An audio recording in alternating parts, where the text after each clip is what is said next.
Okay, so this is gonna sound really weird, but just bear with me, listeners. Greg is suggesting I try to gatekeep Madam Web enjoyment. And let me be clear, I don't care if you like the movie unironically or ironically as I do. I might have some questions, but I don't really care. You know, I'm going to be real as a fellow human being. I'm a little concerned about, how you're doing and all that. Yeah. Too much Pepsi? Is that what this is? Cherry Coke is superior. Yeah, but anyways, welcome to... No, it's not. Welcome to Under the Bridge, everybody. Welcome to Under the Bridge. I'm Cody, aka the Scarlet Troll, pronouns he, him. And I am Greg, aka Greg, also pronouns he, him. And this is our podcast where we talk news of the pop culture variety. Sometimes comic news, sometimes gaming news, pretty much always movie news, and also pretty much always a movie review. So make sure to ring the like button, smash that bell, and share the video around if you're into that sort of thing, because it really helps us out, and we appreciate it.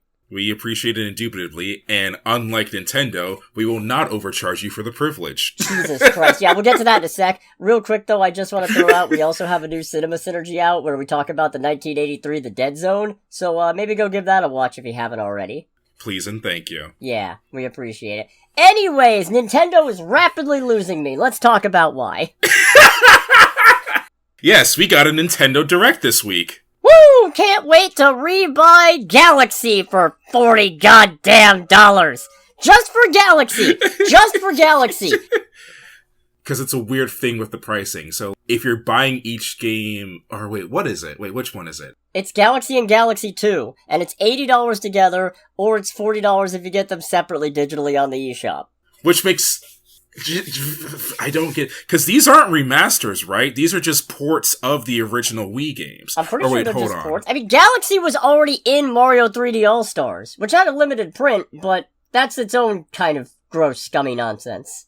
Well, even still, when Mario 3D All-Stars first launched, that game was $60. So Mario Galaxy was effectively $20. And probably, as far as data and things to do, more than half of the cartridge, considering the other things that it was paired with. Yeah, this is weird. So apparently, for the Switch 2 version specifically, there will be a free update that adds 4K resolution. Oh. And I'm sitting here going, is that all? Is that the only thing with this? Oh, and we also get an additional thing from Rosalina's storybook, apparently. Oh yeah, which they're also making a physical version of, but not with the additional pages. Why? What is that? What? So, for reference, you could get, wasn't it something on the Wii U shop, the games digitally were $20 or something like that?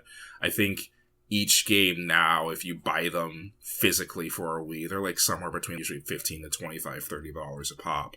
Yeah, I don't understand what's going on here. Happy 40th anniversary, Mario! Yeah, Nintendo must be really confident. I mean, to be fair, they have reason enough to be confident, because even with all the craziness going on as far as pre-order, shipping, and prices leading up to the release of the Switch 2, people still went out and bought Switch 2s in droves. I bought one. I'm regretting it a little more now. Well, I mean, technically you didn't really buy one. You got one secondhand. Yeah, I'm still regretting it a little bit.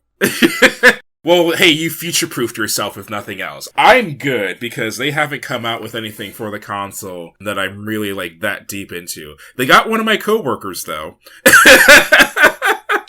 They got one of my coworkers hardcore, which is, I'm sure, going to be one of the other things we talk about. Maybe, who knows? But, yeah, it's just a thing of, I don't see enough to make me want this console.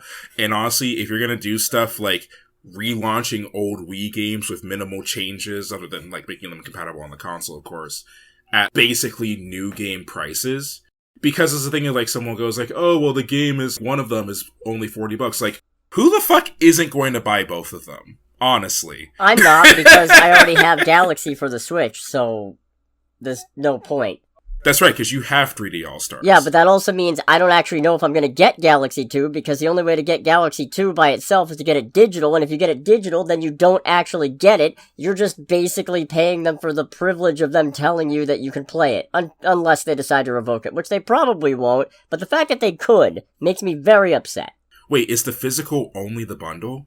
The physical is both. Oh, damn. Okay, this is even worse now. I'm pretty sure.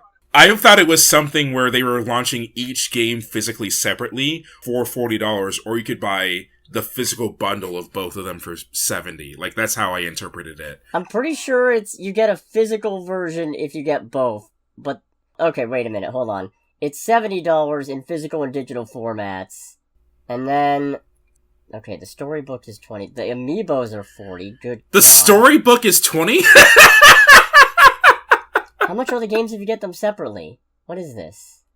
Oh, yeah, each game is $40 individually, but that's just on the eShop, so it's only digital. Or you get them together in physical or digital for $70. So you save $10 by getting both, but if you got 3D All-Stars like me, that's actually wasting money still, because, well, you've already got one of them. Yeah. This is nuts. I don't like it. I don't like it one bit. Nope. Maybe this is a little bit of PTSD from me, working in a video game store, but it's the thing of that, and just like, guys, you had so much free will. I don't know if this is true, because I don't know if Nintendo themselves admitted this, but I wouldn't be surprised. People are theorizing that they made the games $40 because it's the 40th anniversary.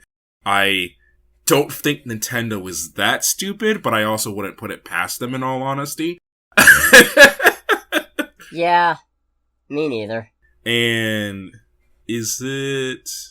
Oh no, it's Air Riders that they're doing Skylanders with. Okay, never mind, sorry. Amiibos. They're doing Mario Galaxy Amiibos too. No, but I was going to make a Skylanders reference of the whole thing of how you can, like, kind of take them and swap their pieces and whatnot, or whatever. Yeah, no, but Skylanders themselves are dead. Yeah. Yeah, good riddance. Yeah. But sticking with Mario, we don't know what Nintendo is doing, and we don't think Nintendo knows what they're doing either at a certain point. Nope. Especially because part of that I am actually looking forward to because of how the last one went, is that we got official confirmation that the Mario Brothers 2 movie is the Mario Galaxy movie. I'm not as enthused by that as I thought I'd be. I've never played Mario Galaxy, so I don't know if Galaxy and the world that the Galaxy games take place in lend themselves to a movie. But considering how the Super Mario Bros. Movie turned out, it's a thing of, anything is on the table, I'm pretty sure. I guess, to be fair, it's not that dissimilar from putting Shadow the Hedgehog in Sonic 3, when, realistically speaking, he'd probably come much later if you were doing straight adaptations of the games, and not every Mario game story is enough to support its own movie. I don't know, I guess they're already dimension hopping, so going into space isn't that big of a shark jump moment, and you can always do stuff. What's a guy gotta do to get a Sunshine movie? Unfortunately, for that to happen, people have to like Mario Sunshine. Alright, you shut your mouth. I'm not even trying to be an asshole saying that. It's a thing of, from what I gather, there is genuinely a majorly divided opinion on Mario Sunshine. I've never played the game, so I don't know anything about it. So, you'll be better at, like, kind of going over that than me, honestly. Sunshine's a good game, and I'll hear no arguments to the contrary. I don't want to hear... Okay, you've got me on the pachinko machine. The pachinko level is bullshit. I'm not denying that. But... There's a pachinko level? It's basically like... It's not actual pachinko, but you're basically inside a giant pachinko machine. You gotta get to the shine sprite in the middle, and it's fucking ridiculous. It's an obnoxious fucking segment. But good games can have bad segments. Plenty of good games have bad segments. Doesn't make it a bad game. Shut up. Like, comment, subscribe, but then shut the fuck up. And I will say, to add evidence to that particular argument, I present Max Payne 1. Hell yeah. Because Max Payne 1 is a phenomenal video game, but the nightmare portions of the game are fucking atrocious. The Yoshi game looks pretty alright. Yeah! So, I'm gonna be honest, I didn't really pay too much attention to that part. So my issue is that I was trying to watch the Nintendo Direct at work. So there were times where I had to turn away from it, and I haven't really had a chance to sit down and rewatch the whole thing. Definitely heard some positive things from my coworkers about the Yoshi game. We got more information about Metroid Prime 4. Metroid Prime 4 has card games on motorcycles. Okay.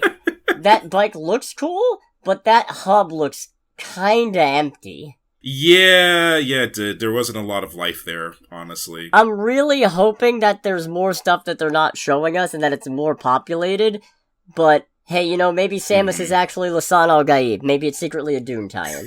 Right. So we got that. Oh, one thing that genuinely fucking killed me, that I was not prepared for. Final Fantasy VII Remake Intergrade? No. I forgot that they're getting Intergrade too. Yeah. We still haven't gotten 7 Remake. We have to wait until Christmas to get that on Xbox. Get Shrek. Is Integrate only on Switch 2? Is it coming to the original Switch as well? Probably only Switch 2, I think. I don't know. Okay, god damn it. I'll level with you. Break. I skimmed over this direct. I didn't fully watch everything because I saw certain things and my brain just went, I don't care. I'm not gonna sit through the fucking Tomodachi thing. All right, I don't care. Fair. No, but in seriousness, the thing that genuinely killed me was the Virtual Boy segment, and that was honestly pretty great. All right, guys, we have this new thing for Switch Online. I'm like, all right, well, it's not fucking GameCube game, so what else could it be? And they show the silhouette. I'm like, okay, it's black. It's just a black silhouette. What is this? And then it's Virtual Boy, and I lost my shit. I just started laughing uncontrollably. Yeah. No, look, I have a lot of problems with Nintendo, but both of them to fucking roll out one of the worst things they've ever done and go, hey, you want to pay us extra money to do it again? It is amazing because it's a thing of like, okay, first off, Nintendo is actually acknowledging the existence of the Virtual Boy, because I don't think Nintendo has really talked about the Virtual Boy since the Virtual Boy itself. So I can only assume there was someone deep in Nintendo, not like a low-level employee, not like a high-level executive, but somewhere between like mid to high level, who was like, Virtual Boy, Virtual Boy, Virtual Boy. I've been asking for this for years, and then they were finally like, okay, fine. If it gets you to shut up, we'll put the Virtual Boy on the Switch. That was pretty nuts. Yeah, that was insane. And they showed the whole thing, because it's the thing of like, oh, this is cool, and then they immediately kill it, because in order to play the Nintendo Online Virtual Boy games, which are coming to Switch 1. Yeah, it's Switch or Switch 2. Yeah, and as far as we know, we are getting all 14 of the games that at least launched in North America. Because I know there were some games that only released in Japan, so I don't know if like the Japanese version of that is getting those, but that's neither here nor there. But the big thing is that in order to play those games, you have to either buy the $100 peripheral that you put your Switch dock inside of, or there's some other cardboard thing that the Switch has to be in. But it has to be in one of those. You don't get to just play the Virtual Boy games on your Switch like a sane human being. No, you have to get the headaches and nausea from the 3D. It's required, alright? It's the law. You want to break the law? It's especially funny because they showed, whoever was talking about it, they showed him actually using the thing, and they still give it the same short stand. I'm like, wasn't one of the big complaints about the original Virtual Boy that short stand because it gave people neck cramps? Yeah. So now it's a thing of, alright, they're acknowledging the Virtual Boy, and they have shown they have not learned their lessons from the Virtual Boy. This is great. Yeah. And we also got some Pokemon Legends ZA news, and I'll level with you. Mm-hmm. I'm no longer really all that excited for the game. I'm still probably gonna get it at some point, but I don't know. So, what happened there? Because I think that was a moment where I had to move away and help somebody. Alright, it's all minor stuff, but it's minor okay, I feel like a lot of the blowback on some of the stuff Nintendo is doing is a little over-exaggerated because there's a lot of things that a lot of other people in the gaming industry have been doing for, oh god, actual years at this point. But watching Nintendo finally break and jump in means that, yeah, there's officially no hope for us anymore. And one such thing is, for example, and I mean, Pokemon's done stuff like this before, but it's also still really frustrating to see. It's stuff like the fact that the Kalos starters, Chestnut, Delphox, and Greninja are all getting Mega Evolutions, but apparently their Mega Stones are locked behind ranked online PvP. Huh, that's crazy. Yeah, because it's a thing, it sounds like Greninja's gonna be the first season and then they're gonna roll out the others, but it's a case of like, I don't wanna have to... This is stuff where it's so weird to give the Pokemon these things that say, yeah, but you have to participate in this thing that you have to pay us extra money to be able to do in the first place, which... I know it's normal, I know it's typical, it doesn't mean I have to like it. Yeah, but it is still kind of crazy hearing that, correct me if I'm wrong on this, but effectively what they're doing is giving Pokemon a battle pass. Yeah, sounds like it. That's wild. Also worth noting, they've also announced that there's going to be $29.99 DLC that you can pre-order, I think now, or maybe when the game launches. Yeah, you can pre-order the DLC, guys. For a game that's not out yet. And I know this is nothing new. This is nothing. It's nothing groundbreaking. It doesn't mean I have to like it. Yeah, it's the thing of like, is this new? No. Is it still scummy? Yes, it's scummy for every other company that's done it, especially for a product that no one has actually, outside of like what they show us with like Nintendo Directs or on the occasions that they let someone else play it, which I don't think they've done yet. Let me put it this way. This is a singular Pokemon game, and if you get the Switch 2 version combined with the DLC, this is going to be a $100 Pokemon game, and I don't know. Yes. Again, highest grossing multimedia franchise on the planet, and I know, a lot of that does not come from the games. A good chunk of it comes from merchandise, toys, the trading cards. The games don't make a good chunk of that money, which is probably why they don't see a good chunk of that money, but it is still a fact that the games are basically the origin point for everything else, so it might be worth stepping your game up a little bit. It's a little fucking crazy because nothing I've seen about this game indicates that it's gonna be worth $100 even with the fucking DLC. For $100, you might get a stable frame rate. But hey, at least we're getting Mega Raichu X and Mega Raichu Y. Cool. In the Battle Pass? No, in the DLC. In the DLC. Oh, that's even worse! I'll be honest, I was making a joke, expecting you to say yes, actually, and then it's like, no, it's in the paid DLC. It's like, oh, come on, how do you make that worse?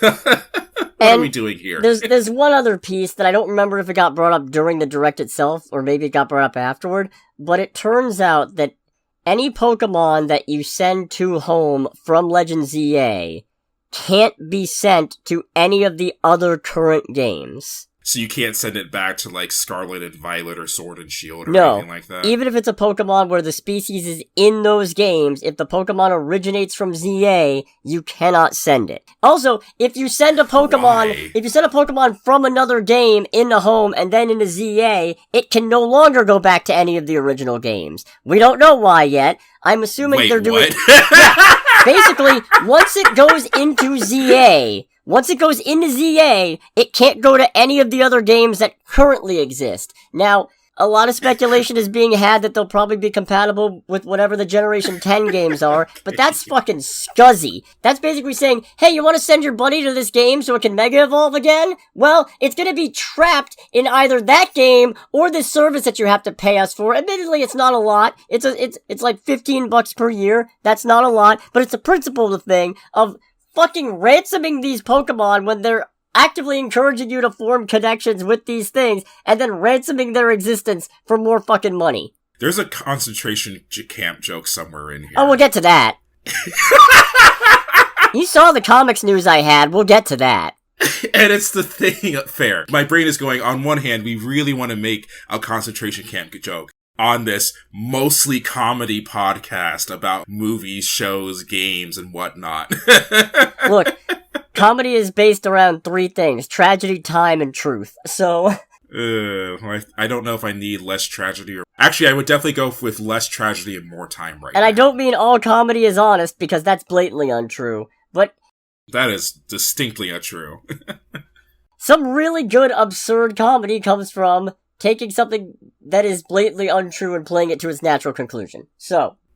But I'm no comedian, so I'm just talking out of my ass. And then the only other thing of note, at least for me, amongst the many things and the amiibos and the amiibos where you can swap the bases for some reason, and we're getting a new Mario Tennis game. Oh boy, tennis. Oh, that's right, we're also getting Requiem. I have no idea how the fuck Resident Evil Requiem is supposed to run on the Switch 2.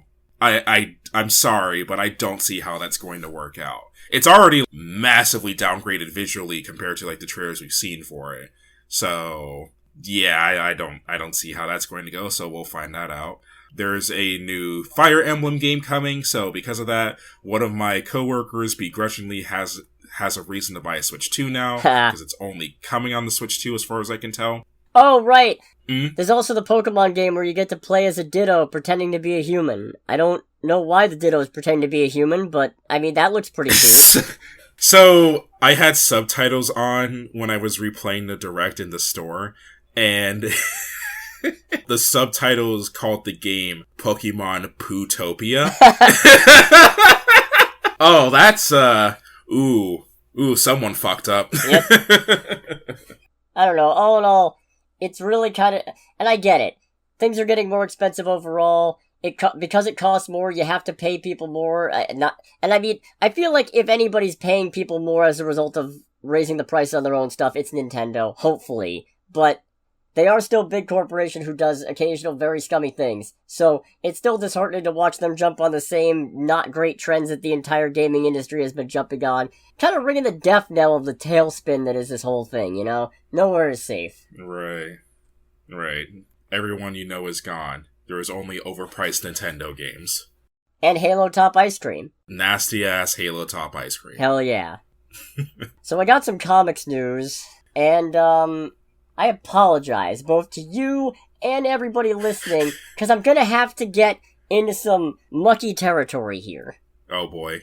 And that is because DC Comics has canceled Red Hood immediately after the launch of issue number 1. So I saw... I know it's going to go into recent events over the weekend with the death of Charlie Kirk, but what specifically caused this? What happened was the writer, Gretchen Felker Martin, made a social media post that said, I think it was on social media, I don't know where else they'd be writing it, "Thoughts and prayers, you Nazi bitch," and then later added, "Hope the bullet's okay after touching Charlie Kirk." Jesus Christ. Yeah. So, DC's statement was... At DC Comics, we place the highest value on our creators and community and affirm the right to peaceful individual expression of personal viewpoints. Posts or public comments that can be viewed as promoting hostility or violence are inconsistent with DC's standards of conduct. And, to an extent, I cannot blame them. Because, you know what? Yeah. Them's the breaks. Freedom of speech does not mean freedom from consequences. It does not mean you have carte blanche to say whatever you want. And in fact... that disconnect becomes bigger the more of an audience you have. So... it's one of those things where I kind of hate to say it, but it is a good bit unprofessional. So it's one of those, it's like, crap, we gotta do something type of deals. Yeah. So I understand that. And I can't go, yeah, it was good of them to let Gina Carano go after all that stupid shit she said, and not say that, yeah, this makes sense. This is a take. However... and I'm gonna be as delicate as I possibly can here, and that's not a joke, I'm not leading up to a bit here. Which I realize does not sound encouraging, but it's genuine. Mm-hmm. I'm sorry for his family, I'm sorry for anybody who cared about him as an actual human being, and I'm sorry for anybody who witnessed that death, either live or the video of it, and has suffered any kind of trauma as a result of that. I have no sympathy for the man himself. Yeah, that's pretty much where I'm at. Because it's a thing of, gotta be completely honest, as far as his viewpoints, what he promoted and stuff like that, the dude was a piece of crap. Did he deserve to go down for being a piece of crap? I'm gonna say no, but he was, and to that extent, I don't feel sympathy for him specifically. Right. And I know that's not really the scope of this, but I mean, it is relevant to the conversation. And also, because I have the luxury of being, of basically just representing myself here, I'm free to say, I'm not especially sorry he's dead. I'm sorry that it had to happen in that way. But I'm not particularly sorry he's gone. Yeah, no, and especially kind of going back to what you mentioned as far as people who witnessed it. I saw descriptions of what had happened, and I'm like, yeah, that is not a video I want to see. That's, by all accounts, it sounded pretty damn gruesome. Yeah, and the main reason why I'm bringing it up now is because of the fact that, honestly, it feels like our aspiring fascist government is really trying to, crack down on anybody who has anything that's anywhere from neutral to unkind to say about him. And I feel like the more people that speak up and point out, no, this stuff he said was not okay. It wasn't death-worthy, but it wasn't okay. The better off we all are collectively as a society. So, yeah, that's my 2 cents. I appreciate you coming on this journey with me. Yeah, it's a thing. I want to make it very clear. No, we do not think this dude getting killed was cool. But at the same time, it's the slippery slope that it could potentially go to is also not fun either. And it's in everyone's best interest to try and prevent that. And I know what you're gonna say. People who hate my guts but are still listening to this for some reason, you're gonna say... Oh, do we have one of those? I don't know, probably. Eventually, hopefully. Okay, I feel like, my own apropos of nothing, I feel like that's like the first look of success. Yeah! When you have a hater that like hates you for, like, just the dumbest reasons, but still listens to your shit. It's just like, alright, we're doing good. And I'm jumping the gun presuming we have one of those, because I assume they'd be commenting to let us know that they hate our guts, particularly mine. But also, I feel like it's important to acknowledge a perceived inconsistency, because I see the inconsistency here, and that inconsistency is, you're gonna go, oh, Cody, you make Luigi Mangione did nothing wrong jokes all the time. What's the difference there? Well, it's a difference of indirect harm versus direct harm, mostly. That guy that got shot by Luigi Mangione was directly responsible for overseeing a company that was using AI to deny crucial, life-saving medical treatments to people in the name of profit. Yeah. Now, don't get me wrong, influence is a powerful tool. I do think once you have a certain degree of influence, and if you're using it to spread misinformation and hate, you are kind of a shit fucking human being, and you are doing harm, but it's not the same. Right. So, that's my controversial why I'll make Luigi Mangione jokes and why I'm not gonna make fucking Tyler Johnson jokes. Right. I'm moving on now, unless you got anything else you want to cover. No, I think that kind of covers all of it. Alright, cool. Secret police will be knocking on the door any minute now. Bum, bum, bum. FBI, open up! Oh, man. Hides behind the Ria's Grimory. I'm not gonna hide behind the Ria's Grimory poster. If anything, I'm gonna be blocking the Ria's Grimory poster. Actually, no, I'm gonna be standing far away from the Ria's Grimory poster so my blood doesn't end up on it. Fair. That's a precious heirloom, I'll have you know. This is my overactive imagination going off the rails right now, but it's like someone... Obviously, I don't want this to happen. Like, it would suck if this happened, but that does happen. They're coming through. The guy, whoever's, like, at the end of the line to clear the room, looks at the poster and goes, he was based. Why did we kill him? He was based. What the fuck is this? And just abandons everything that he's done up until that point. It's like, are we the bad guys? I appreciate the disconnect that we're not willing to make jokes about the Charlie Kirk situation, but we're fully alright with making jokes about our own death by secret police.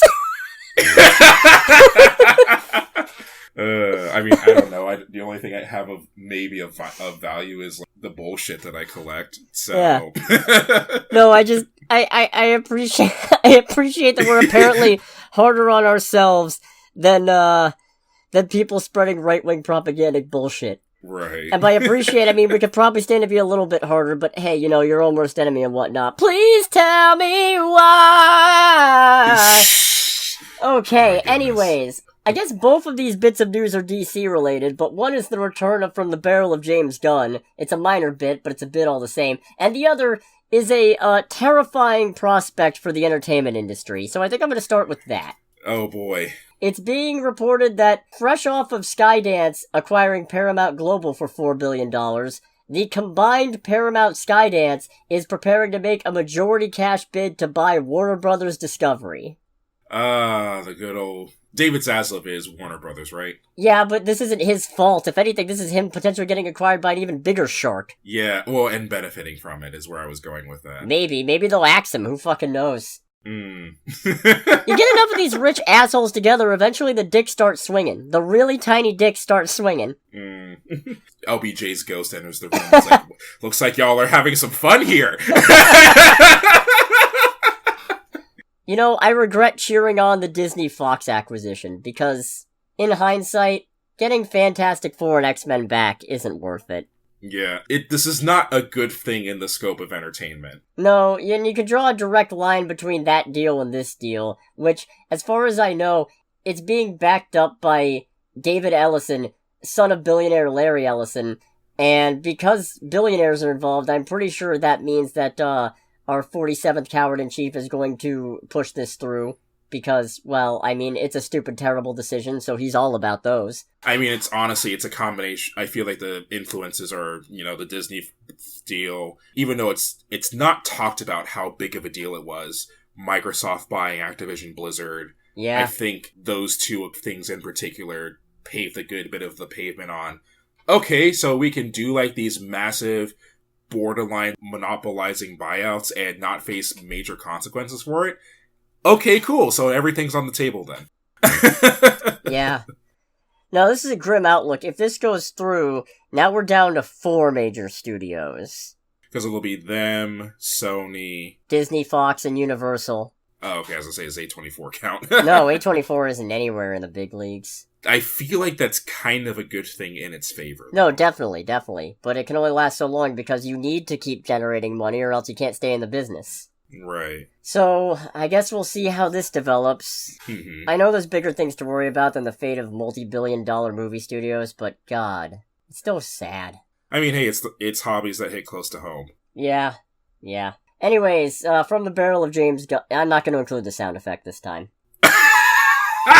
I just thought about it. I didn't think about it. I was getting ready to make a gun caliber joke too, so I'm glad you said that. I just thought about it, and it's in kind of bad taste at the moment. But then again, this is America. If I left out the fucking gun sound effect every time there was a shooting, I'd never fucking use it. So you know what? Play the clip. Thanks. From the barrel of James Gunn, 22 edition. I don't know what I was thinking. Jesus Christ. So yeah, minor update on Man of Tomorrow. While doing an interview with Howard Stern, Gunn confirmed that in fact it is going to be, at least temporarily, Superman and Lex joining forces against a much, much bigger threat. That should be fun. Yeah, he also said it's more complicated than that, but that's a big part of it. It's as much a Lex movie as it is a Superman movie. I loved working with Nicholas Hoult. I relate to the character of Lex, sadly. I really wanted to create something extraordinary with the two of them. Hey, at least he's self-aware. Yeah. At least he's self-aware about it. I mean, Gunn seems like a good guy. Decently. Mm-hmm. Now I'm wondering, well, wait, James Gunn, did you have someone that you hated so much that you threw millions of dollars and whatever into ruining their life just because they inferred that they were better than you? Because you inferred that they assumed that they were better than you. Yeah, that specifically. That specifically. Anyways, I'm really hoping for Brainiac. I have been pulling for Brainiac in a Superman movie for ages. I mean, don't get me wrong. There are plenty of other smaller scale Superman foes I'd like to see. I actually think you could get a really good Superman movie out of Toyman, if I'm honest. But... Who the fuck is Toyman? He's just a guy who makes really fucked up deadly toys. So he's an arms dealer. Kinda, yeah. Oh, I shouldn't have made that joke. Like exploding sock and boppers and stuff. What? Ooh, now you have my attention. I mean, I don't think he's ever actually made anything like that. He's mostly like a robotics guy. He's an engineer kind of guy, but Okay, so, I mean, yeah, but on that thought process, is it like that far removed from Christ? Who's the Marvel villain that his whole thing is throwing things at people? Bullseye? Bullseye. Is he as far removed from Bullseye in terms of ridiculousness, though? I mean, he's much more sci-fi than Bullseye. Hmm. Because again, roboticist kind of deal. Right, okay. No, but fair. The main reason I'm excited for Brainiac in this context is because, there's only a handful of villains that would warrant Superman and Lex Luthor teaming up. One of them is Darkseid. I don't think they're gonna touch Darkseid with a 10-foot pole after Zack Snyder got done hallelujahing all over him. All over his face. Yep. I don't think Mongol's a big enough deal, although there would be something kind of interesting about Superman and Lex both being captured by a Mongol and then being handcuffed together and having a gladiator fight their way out or something. I don't know. That could be interesting, but I'd really rather Brainiac. Do you think that they would be ballsy enough to maybe do Steppenwolf again? No. The New Gods are probably, entirely off the books until everybody forgets that was what Zack Snyder was ever trying to do. Remember when Ava DuVernay was going to be making a New Gods movie? That's fucking crazy. Right. Yeah. So yeah, I don't know. I'm really pulling for Brainiac. It might be somebody else. I don't know. It's just hard to wrap my head around who else might be a big enough deal to warrant Superman and Lex teaming up. Valid. Cyborg Superman? No. He's not really. Wait, well, Cyborg's not a bad guy. No. There's a bad guy named Cyborg Superman. Really? Yeah, he destroyed Coast City, also while teaming up with Mongol. He's part of the reason why Hal Jordan went nuts and became Parallax. Huh, yeah. Okay. Yeah. Maybe it is Mongol and Cyborg Superman. Okay, I'm getting off topic. Let's go to trailer time. Let's do trailer time. It's trailer time again. We've got movie previews to watch. It's trailer time again. If I had a nickel for every fighting-oriented movie that revolves around an actor becoming borderline unrecognizable for the role, I'd have 2 nickels. Is that 2 for the Smashing Machine between The Rock and, what's her name? It's Smashing Machine and Christy. Okay, well, I figured, yeah. I mean, that fits as well, but I don't know which one we're starting with. Whether we're starting with Smashing Machine, yeah, The Rock has transformed a lot as well, but so is Laura Bailey. That was Emily Blunt. Or Emily Blunt. Are you sure you got the right person? We are off to such a great start. Alright, I'm not gonna go on another rant. I'll save it for when the movie comes out. But let me tell you, seeing the quote Dwayne Johnson is a revelation. Yeah, that was the thing. I know you saw that and you thought, oh, Cody's gonna pop a blood vessel. And you're half right. Yes. I almost did. I kept it under control because I'm a goddamn professional. What does it say about the state of affairs where the movie that The Rock seems to be the most outside of his regular character is when he's playing a professional wrestler? I don't think he was a wrestler. I think that guy was more of a UFC guy. Oh, okay. But even still a professional fighter. Yeah. Oh, he was an MMA fighter. Okay. Yeah, 2-time UFC heavyweight tournament champion, World Veil Tudo Championship tournament winner, Pride FC competitor. Huh, neat. No, like, I can still tell it's Dwayne Johnson, but his demeanor, he's actually acting. He's turning in a really good performance, and as much as that really pisses me off when I think about everything he's ever done over the years... Understandably I'm so. weirdly looking forward to this now, because now it's like, okay, fine. Be that way, big man. Let's see what you fucking got, huh? Right. Alright, I'm looking forward to this. I'm excited. I'm livid, but I'm excited. Yeah, in seriousness, this does genuinely look quality. Right. And I mean, it also looks like it looks like it's due for some actual dramatic moments, some actual sad stuff, some things that'll tug at the heartstrings, and I usually don't get that from The Rock. So, cool. Fine, whatever. I got it out of my system for the most part. No, I'm still thinking about Black Adam. I'm really fucking mad, but... So, looking through... I don't know if they're going to talk about this at any point, but I think this is going to highlight the trials and tribulations of this man's life. Apparently, Mark Kerr, who, from what I can tell, won many fights, won many championships and medals and whatnot in his fighting career. According to Wikipedia, as of 2015, he was an employee at some Toyota dealership. Huh. So, alright. There's a fun potential here as far as the trials and tribulations of this dude's life. Yeah. So I guess we'll see when this comes out in, I want to say, October? I think it's the start of October? Yeah. October 3rd, yeah. Yeah, first weekend of October. Alright, cool.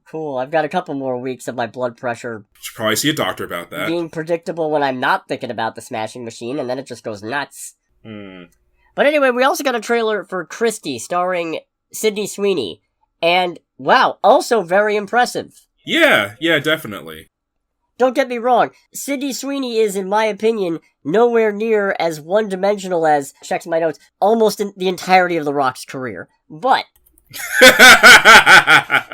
this is definitely one of those transformative films where you're so used to seeing an actor in a specific context that to see them break away from that and go into something like this is just, it's really fun to see, even though it looks like this movie is going to be supremely fucked up. Oh yeah, this looks like it's going to be very depressing. Especially because it's based on an actual fighter and then her husband trying to kill her. Yeah. Huh. Yeah, no. This does not look like a good time. No, I mean, it looks like it's quality, just in terms of tone and enjoyment. Probably not the best time if you're someone who isn't emotionally stable. It's definitely not a movie that you're going to see for the feel-good of it all, I don't think. Maybe I'm sure it'll probably end alright, since, she's still alive. Mm-hmm. Huh, she's still alive, and she married her former ring rival in 2017. Good for her. Good for her. That's awesome. Hell yeah. Probably not a first date movie. Or any date movie, honestly. I'm not gonna make the joke that popped into my head. You know what? I'm gonna make the joke. I'm gonna cut it. Here we go. Oh boy. Yeah, alright. This looks like an interesting time. I'm looking forward to it. Can't wait for either another trailer or for it to just come out. That ought to be good. That comes out in November. We still got time for another trailer, I guess. Right. Yeah. And then you brought one to my attention that breaks the theme, but thank you. I mean, at the rate this episode is going, that's probably a good thing. Yeah. No, we also got a trailer for Song Sung Blue, starring Hugh Jackman. And that hair is something else. I'm astounded that now the musical biopic drama movies are getting so out of hand that now we're going into tribute bands getting their own movies. Which, I had to look this up. It was like, okay, this is a comedy or something, right? Or a satire. It's like, no, these people are real. Yeah. This is a real Neil Diamond tribute band. Insanity. Some moments right at the start when Hugh's character says, "I'm not a sex symbol," I thought, plenty of Deadpool fans beg to differ, thank you. Yeah, for real. I mean, I'm also sitting here thinking, like, yeah, not with that hair. I'm sorry, I know I'm making a big deal about it, but it's one of those things where it literally popped up on my feed when I went to YouTube, and I'm like, this looks AI. This looks like AI, and I saw, like, because my curiosity knows no bounds, I click on it, and I'm just like, oh, fuck, this is real. It's an actual movie. It's real Hollywood movie, as Johnny from The Room would say. Yeah, right. Well, I should say Johnny, the guy who made The Room, because if you listen to Disaster Artist, he actually did say, yeah, it's a real Hollywood movie. Yeah, real Hollywood movie. Real Hollywood movie. Oh, also, dumb pun that went through my head, but when the one kid asks, "How are you doing, Dad?" he said, "I'm huge." I thought he was saying, "I'm Hugh." I'm just Hugh. My God. I don't have any more lyrics. I don't know what to do. Yeah, I was gonna say, I was trying to think of something. I'm like, I got nothing here. Yeah. Well, this comes out Christmas. Does it now? At least in the U.S. I mean, if Nosferatu didn't get me to go to the movie theater on Christmas, this won't. But I look forward to seeing it at when possible to do so. Alright, let's go to box office. Let's do the box office. So, neither of us saw the highest grossing movie domestically this weekend. Right. Because it was actually Demon Slayer Infinity Castle. Really? Yeah, $70.6 million domestic weekend and total. It's sitting at $353.5 million worldwide. Is this like the highest grossing anime movie? Or something like that? I don't know. I didn't bother to look because I didn't see it. Well, okay. I mean, granted, that's, I guess, of an established anime IP. Or, no, I have a feeling that at least one of the Dragon Ball movies may have beaten that. Fourth highest grossing Japanese film worldwide. No, none of the Dragon Ball movies got anybody to turn up for theaters. Well, okay. Maybe the Super ones did. I don't know. I know none of the Z movies would have. Fourth highest grossing Japanese film worldwide. Third highest grossing film in the country's history, actually. No kidding. Huh. Damn. That's crazy. Yeah. Yeah, kids today and their new anime. I found out that my niece apparently watches Demon Hunters. Your niece who is 6. Yeah. It's Demon Slayer. Are you sure it's not that your brother-in-law showed her K-pop Demon Hunters? I mean, she did. Okay. No, he's shown her that. He's shown her Digital Circus and... What the hell? Yeah! No offense. No, it's crazy. I talked to him about it, and I'm just like, she doesn't know, like, what's going on. It's like, yeah, no, trust me. I get that. I understand that completely. That's part of the problem. Because it's one of those things, like, I mean, she's not my child, so I'm not gonna, like, say what they can and can't do unless it's actually a fucking crime or something like that. But it's the thing of, like, no, she probably shouldn't be watching this, because when she gets to the point of understanding what this is probably just gonna give her existential dread. Now, I say that while also trying to get her a gift that's themed around the show, because I don't know what to buy someone of her age. Fair. They can't all be Spinal Tap 2 on vinyl. True. So you're getting that for your niece? She's got good taste in music. Nah. Somebody else. You don't know him. No, but the movie I saw, The Long Walk, that took 4th place. 11.7... Oh, you did see it? Yeah. $11.7 million domestically this weekend and in total. No international release info at this time. $20 million budget. So... if it has a good enough international launch, it might make some money, but as it stands, it's not looking particularly good. Right. And then the movie we saw, Spinal Tap 2, The End Continues, that took 9th place domestically at $1.6 million domestically and in total, also with no international release info, on a slightly higher budget of $22.6 mil. That movie was $23 million? Yeah. That's crazy. I kind of figured, and I feel like it's okay to say this because we do see a bit of it in the trailer. I figured that the most expensive thing actually, no, considering some of the people that show up, never mind. I was thinking the most expensive part was going to be the concert with all the people that they hired, because I have a feeling that that everyone in that stadium is someone who's being paid to be there. Yeah. But then I think about who shows up in this. I'm like, never mind. Yeah. I can kind of see how the cost would go up at a certain point. I don't know. You want to talk about Spinal Tap first, since it being a comedy, we probably don't really want to do a heavy spoiler section. Yeah, I was thinking about that because I wasn't sure if we were going to do spoilers for that, especially because... So, first off, if you haven't seen the original, this is Spinal Tap, you absolutely should. It's great. But this is not as good as the original, but still very good in its own right, in its own little bubble, I would say. This movie is not high cinema by any stretch. It kind of feels like was chopped up in a couple spots, and maybe the pacing's off here and there. But it's definitely fun, cozy, hilarious, and with better music than it has any right to have.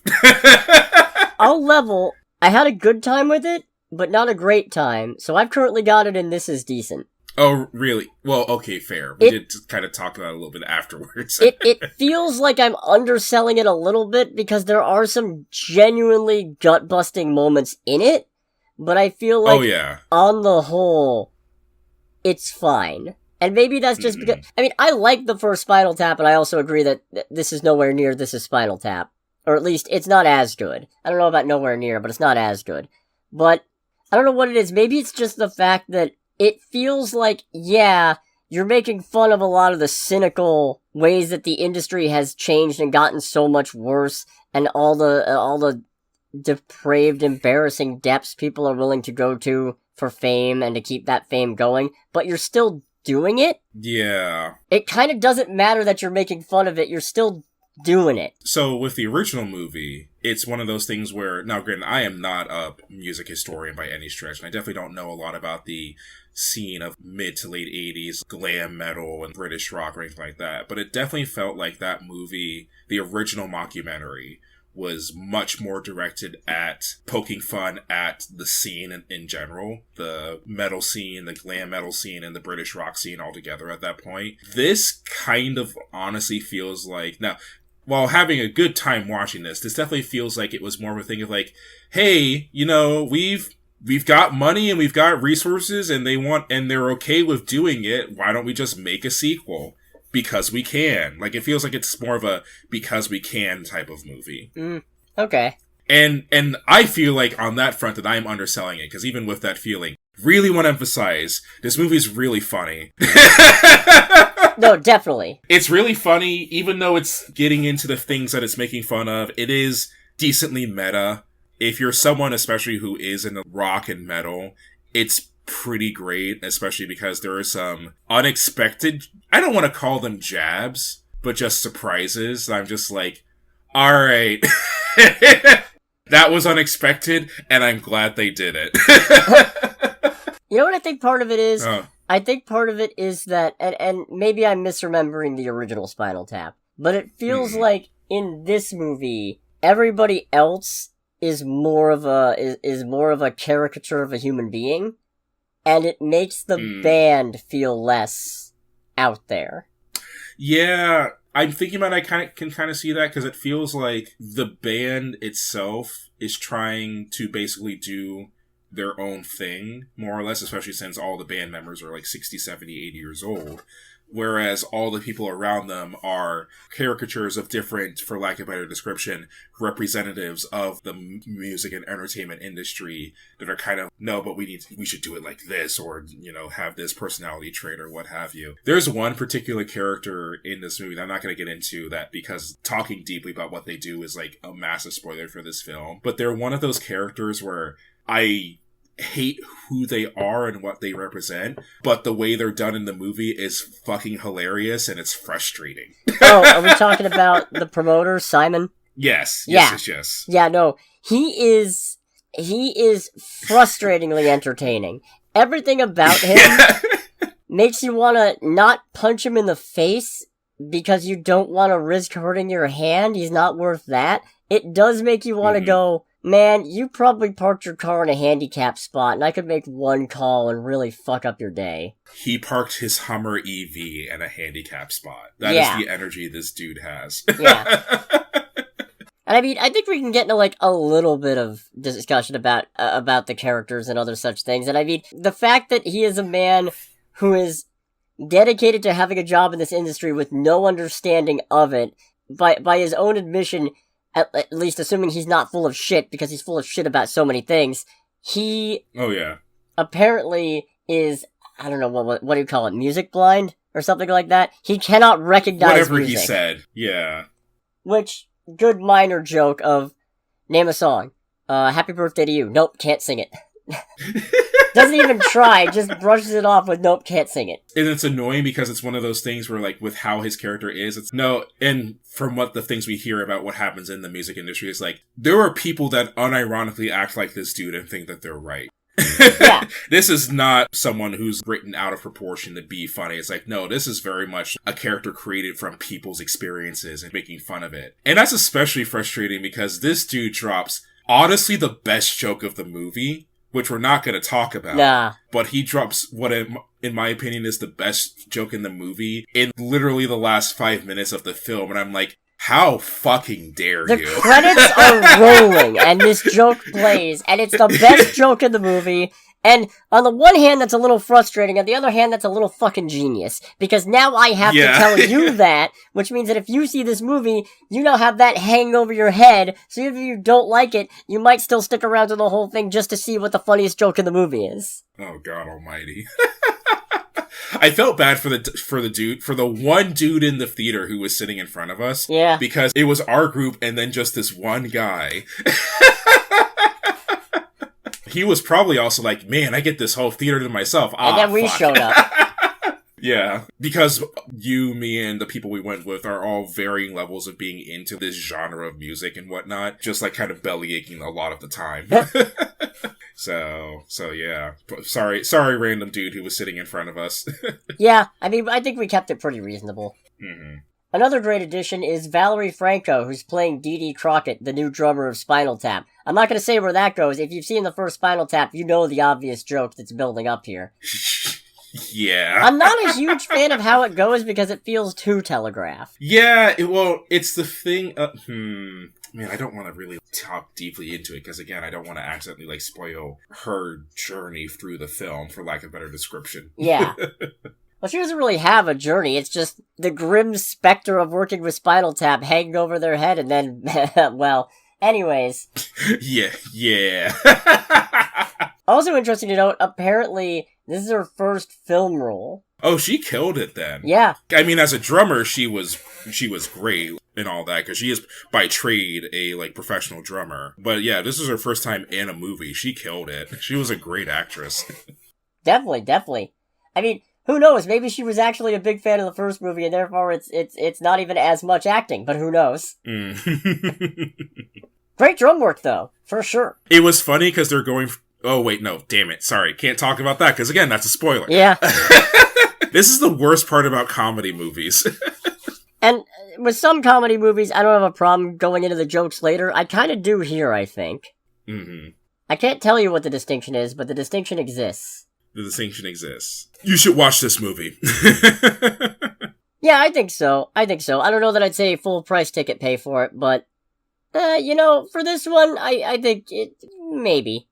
The music's certainly good. I mean, there's not an awful lot of new music in it, but to be fair, you're not gonna go watch a movie about the Beatles and then complain that there's no new songs in it. Right. But to be fair, the Beatles is an actual band who makes music, so I mean, it's not exactly a fair comparison, but hey. I don't know, what do you think? Should I move on to The Long Walk? If you so desire. Alright, so I did see The Long Walk. It is a dystopian thriller. It's an adaptation of a Stephen King novel. I think it was apparently the first one he ever wrote. Not the first one published, but I think he said it's the first one he ever wrote. Oh, really? Yeah, I remember hearing that at least. I should probably back that up with sources. Okay, yep, first one he wrote. Yeah. Neat. But Carrie was the first published. Okay. And, so, America's become a dystopia, and it also has in the movie, and... You can't do that. I can. I think you'll find I just did. So, basically, how it works is, the country's in shambles, there I go again, but... Jesus Christ. Get on with the squirrel jokes. Squirrel jokes. No, so there was a civil war, and okay. that part's just in the movie. Give it time. I know. Man, this is like when I was trying to talk about Civil War when I went to see it. Oh, man. Just think. You saw Civil War before the shit hit the fan. Yeah.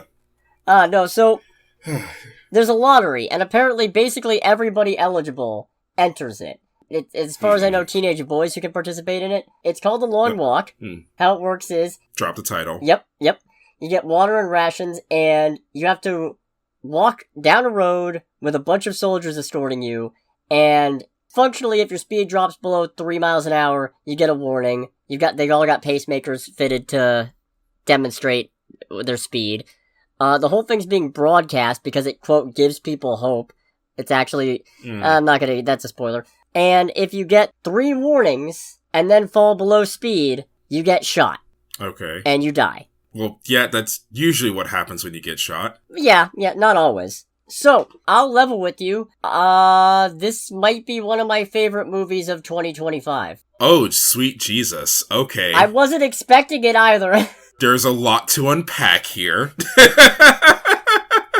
It's a weirdly... I think part of it is... I think I'm taking a more triumphant interpretation of the film and its ending than I'm supposed to.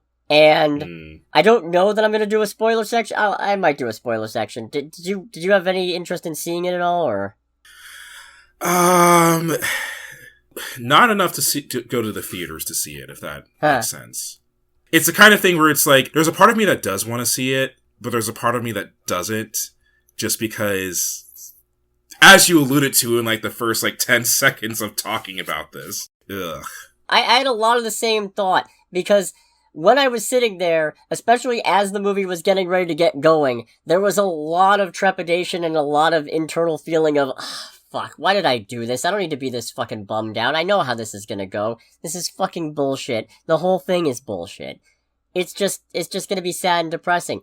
And it is. Don't get me wrong. There's depressing fucking bits in it. But it's also weirdly affirming at points.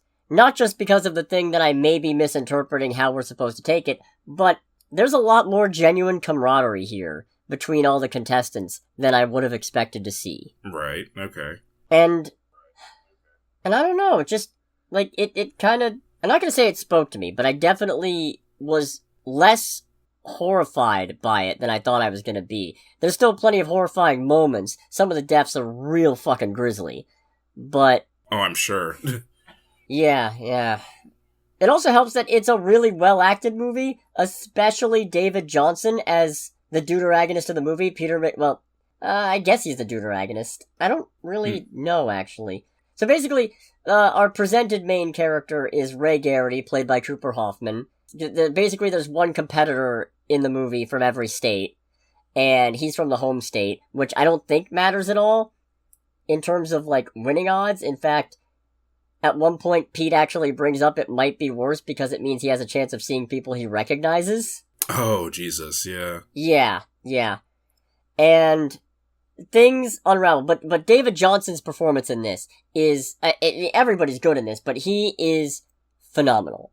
I think he is one of those actors where I've only seen him in a couple of things as far as I know, but the things I've seen him in, he's really fucking good in. Like, he usually knocks it out of the park. Yeah, because he was Andy, the robot, android, whatever the mechanical beings are called in the Alien movies, in Alien Romulus. Oh, okay. Yeah, no, he was so fucking good in that. He's really good here, absolutely steals the show. Also good, Ben Wang as Hank Olsen. Charlie Plummer does a good job as the steadily unraveling Barkovich. Mark Hamill, kind of a one-dimensional bit. Mark Hamill's in this? Yeah, he's the Major. He's the guy... You've seen the trailer, right? Oh, I've seen the trailer, but I guess I never looked at the Major long enough to realize, oh, that's Mark Hamill, isn't You it? couldn't hear the Luke Skywalker or the Joker in there? Huh. No, not really. Huh. Alright. Is his name on the poster? Pretty sure. No, it's not. Is he not? Well, at least on the Wikipedia page, it's not. Yeah, well, that doesn't have any of the actors on it. It's just got the writer and the director and Stephen King's name on it. Maybe I won't do a spoiler section. I might just, tell you some stuff about it after we get off of this thing. But only a couple of things. I don't know, because I will caution, it's an uncomfortable movie. Don't get me wrong, don't get it twisted. This is a pretty fucked up film. Right. It's definitely not the most horrifying thing I've ever seen, and it's not even in the same vein as I saw the TV Glow, where it left me having an anxiety attack at the end of it. I can't wait to watch that again. But it's not just the gruesome deaths that do it, because there is something very awful about watching all these young people, even though some of them are played by clear adults, basically walking to their death because the competition only ends when there's one person left. So, by definition, the rest of them have to die. Yeah. But some of the moments are really nice. And I mean, ultimately speaking, considering that we're all only here for a limited period of time on Earth, there is something to be said for making those moments matter, which is a thing that this movie affirms, even in the middle of horrifying things going on. But there is despair, and there is horror, and there is some really fucked up shit. It cannot be said enough. Right. I know I was just talking up David Johnson, but Trooper Hoffman also really helps portray Ray as a complicated character in the sense of he is very much a nice person, very encouraging, very helpful, but there is an edge to him that we see more of as the movie goes on, and I don't mean to say in the sense of an antagonist turn, but definitely in the, there's real pain here. And it's really interesting to watch that unfold. Let's see, is there anything that I can really talk about otherwise? Because the camera work is nice, there's some good scenery, but of course, they're walking down a road. I would hope it's not all done on fucking green screen. Right, yeah, it's it's a big country with a lot of beautiful things to see. Why wouldn't you take advantage of that? Yeah, I would hope. Hell, it was shot in Winnipeg, so... Oh, nice. Yeah, Canada's got very beautiful scenery. Mm-hmm. It does kind of look like they'd maybe walk past the fruit stand from Letterkenny at some point. But that's neither here nor there. Unexpected Letterkenny cameo. You're 10-ply, bud. Yeah. One of the kids gets shot, just looks down his corpse. You're 10-ply, bud. Sweet Jesus. Is that show still going, actually? I think it ended. I'm pretty sure it ended. It did end. It ended in 2023. Dang. Yeah. I mean, it went for 12 seasons. That's crazy. That's impressive. I really hate to cut this one short, but it's one of those things where it's so many little moments. Mm-hmm. This is a film that is made up of little moments, because it's characters having close calls, or characters getting gunned down, or even dying in other ways, because there are additional rules, like if you run off the pavement, you die. Complications can arise in their health because they're walking non-stop, and because you can't even stop to sleep. You're supposed to keep going. Oh, Jesus Christ. Yeah, okay. It is literally non-stop. And the only reason it goes on as long as it does is because if you get a warning and then you walk for an hour, you get a warning taken off. So... Oh, man. Yeah. Okay. So it's just awful enough of a scenario that it can go on for very long with sufficient determination. Okay. I don't want to talk about the ending, because even in broader terms, because I feel like it gives too much away. There's a certain degree of tragedy in it, even removed from the fact that 49 other people died for the winner to get what they want. Because basically, when you win, you get untold riches and a wish. That is the main thing motivating these people to compete in this, is the promise of basically whatever you want. And so what I'm hearing is that at the cusp of your deathbed, you get to make a wish. Yeah. Not necessarily. I mean, if... Theoretically speaking, if 49 of them all sat down at once and just let themselves get shot, one of them could get it, but understandably, nobody's willing to do that. Right. But, no, watching the gradual breakdown is just, it's hard. But there's some genuine humanity in it. And it's really hard to explain, especially in light of certain events, why the ending hits me as hard as it does. So I think I'm gonna just say that, yeah, it's an uncomfortable movie, but I've got it in a very good movie. I think it's gonna be one of the ones that's in my top 10 of the year. I'm in that position of the year where I gotta start rewatching some of my favorites just to, like, help thin the herd. Okay. But, yeah, I thought it was definitely worth it. And okay, I guess that about wraps this up. So, in that case, thanks so much for listening, everybody. You already know what to do, and you already know when to do it. Next week, it's basically A Big, Bold, Beautiful Journey starring Colin Farrell and Margot Robbie, the one where they go through the memory doors. Okay. Or it's him. Oh. Man, the dichotomy of those two movies. Why do I get the feeling I'm the only one seeing a movie this weekend? I want to see him because of who's making this movie.